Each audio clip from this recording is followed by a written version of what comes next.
Healing, after an affair. I am 27 female, my partner is 27 male.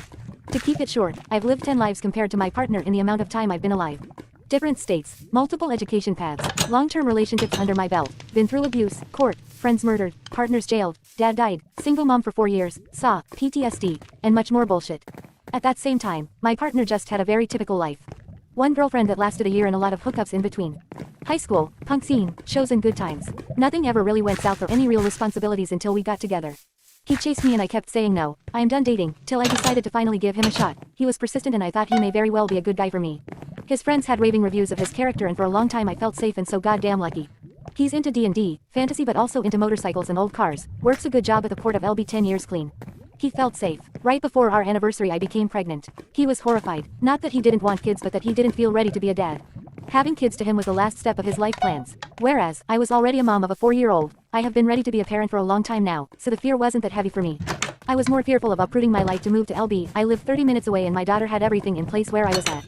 He had all these plans. I'm going to take over my dad's business, I'm going to move us into the house at 5 months, name picking. Then all of a sudden, he stopped showing up as much, stopped planning things, stalled on moving us in, picked fights and pointed the finger at me when I brought it up, became really aggro, went to the gym every day of the week and took on a persona I didn't know he had.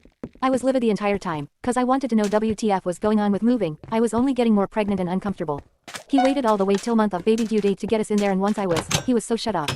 Distant all the time, constantly on his phone, outside smoking cigs and playing games on his phone and then leaving to the gym or the smoke shop or a meeting. Never was here, put off naming our son till last minute. Always seemed depressed, never initiated sex. Now, I had our son. He was incredible in the hospital. Crying, saying things like I can't believe our love made this baby and telling me no one will ever compare to me. I am the mother of his child and he is so happy. He was everything I dreamed of having in regards to a support partner. Then all a few weeks later, he regressed right back. Come December, he leaves his phone at home by accident. I go through it out of impulse and suspicion. Left, right and center he was cheating. He was having conversations with exes and ex-hookup buddies about how emotionally draining and annoying I was. How hard it is to raise someone else's kid. He was here, on Reddit on the Gone Wild thread, seeking local sex and exchanging photos.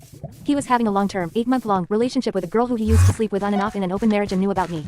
That one hurt. That one was emotional and physical. She has everything I don't have. She's a cool girl, giant ass, slim waist, into the same nerd shit he was into. I feel like he loved her. He slept with her while I lived here. He went to her apartment while I was in bed and hooked up with her.